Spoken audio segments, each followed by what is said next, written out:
Okay, so today we're going to dive into something that's super important in construction, Yeah, especially if you're going for that Gold Seal certification. right. It's all about protecting yourself from what are called third-party claims. Definitely crucial. And for this deep dive, we're using a Gold Seal certification training series as our main source. Sounds good.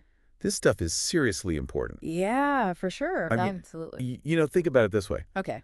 What if someone gets hurt on one of your sites? Oh, yeah. Or let's say a subcontractor messes up and doesn't pay their workers. Huh. Who do you think's going to be held responsible? Yeah, that's a good question. It could be you. You got it. So to break this all down and figure out how to stay safe, Yeah. we've got an expert in construction law and risk management here with us today. Happy to be here. Now, these third-party claims, they can come out of nowhere, right? Oh, absolutely. It's not always just like accidents on the site. Right. It could be things with subcontractors, Yeah. damage that happens off-site even. Oh, yeah, for sure. Noise complaints from people living nearby can turn into a claim. All that. And all that stuff can be a big hit Yeah, to your bank account and your reputation. absolutely. It's a huge risk. So let's talk about how to prevent these things from happening in the first place. Okay. Sounds good. The Gold Seal training really stresses these CCDC contracts. Right. The Canadian Construction Documents Committee. Uh-huh. Now, for anyone who's not totally familiar with CCDC, they make these standard forms Yeah. that are used all over the construction industry. Exactly. So what makes them so important when it comes to protecting yourself? Well, those CCDC documents, they're your first line of defense, really. Okay. So, take the CCDC-2, for instance. Okay. That's the standard contract you use for construction projects. Right. And there's this specific part in it called the indemnity clause. Okay. And that basically lays out who's responsible if something happens. Like, say a subcontractor damages a neighbor's property while they're working. Oh, that makes sense. Having all that clearly spelled out up front can really save you headaches later. So it's not just about having a contract. It's about actually knowing what's in it. Exactly. You got to read the fine print. I know a lot of people just glance over those things. Oh, yeah, I've seen that. But what you're saying is we got to really dig in, Yeah, especially those parts about risk and who's responsible for what. absolutely. I got it. And it's not just about understanding your own responsibilities. Okay. It's also making sure everyone else on the project knows theirs too. Right. That's where insurance comes in. Okay. A lot of times CCDC contracts will actually specify what kinds of insurance are needed and how much coverage. Okay. Things like general liability insurance, Yeah. builder's risk policies. I see. You want to make sure everyone has the right coverage. Right. So if there is a claim, it doesn't all fall on you. That makes a lot of sense. Yeah. But what about going beyond just contracts and insurance? Okay. What can we do to be proactive and actually minimize those risks from the start? That's where doing a proper risk assessment is really important, even before you start the project. Okay. Think about all the things that could possibly go wrong. Right. Are there any weird things about the site that could lead to someone getting hurt? Yeah. Any environmental rules you need to be super careful about.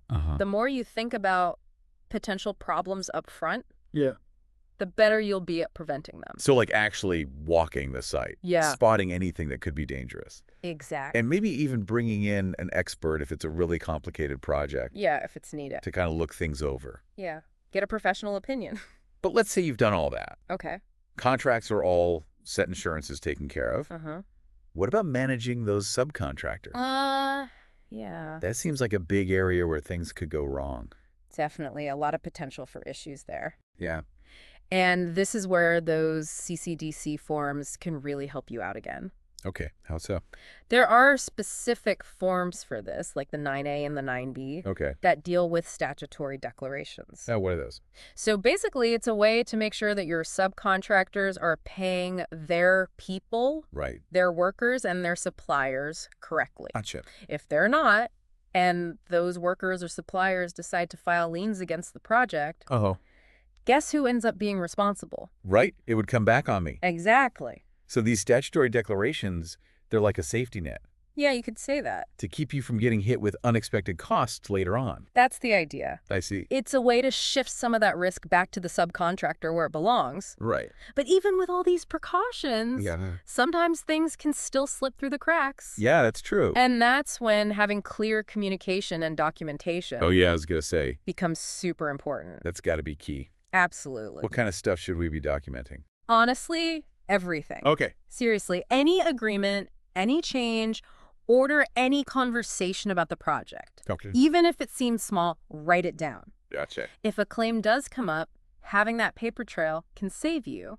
So it's not just about protecting yourself legally. Right. It's also about having proof to back up your side of the story You got it. if things go bad. Exactly. Speaking of which, let's talk about what happens when a claim actually does come up. Okay. What about dispute resolution? Nobody wants to end up in court, No, right? definitely not. It costs a ton of money, takes forever, Uh-huh. and it can really ruin relationships. Yeah. So that's why a lot of CCDC contracts Okay. include ways to resolve disputes without going to court.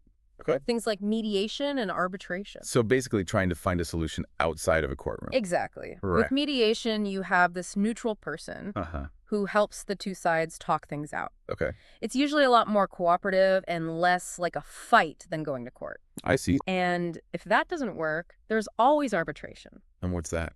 It's kind of like a mini trial Okay. where a neutral person called an arbitrator listens to both sides Uh-huh. and then makes a decision that everyone has to follow.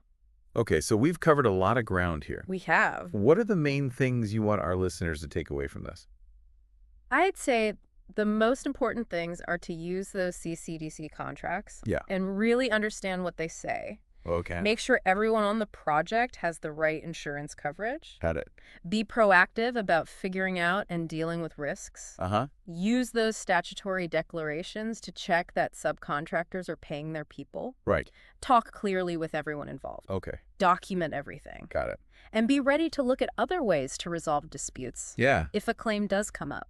That's great advice. Thanks. Sounds like taking these steps can really protect your business For sure. and keep those projects running smoothly. Absolutely. Now, for everyone listening out there, think about the projects you're working on right now or the ones you've got coming up. Yeah. What can you do today to start using these strategies? That's the question. Because when it comes down to it, protecting yourself from these third-party claims Yeah. is about protecting your business, your reputation, Yeah. and your own peace of mind. Absolutely. Keep building, and stay safe out there. Stay safe. We'll see you next time. Sounds good.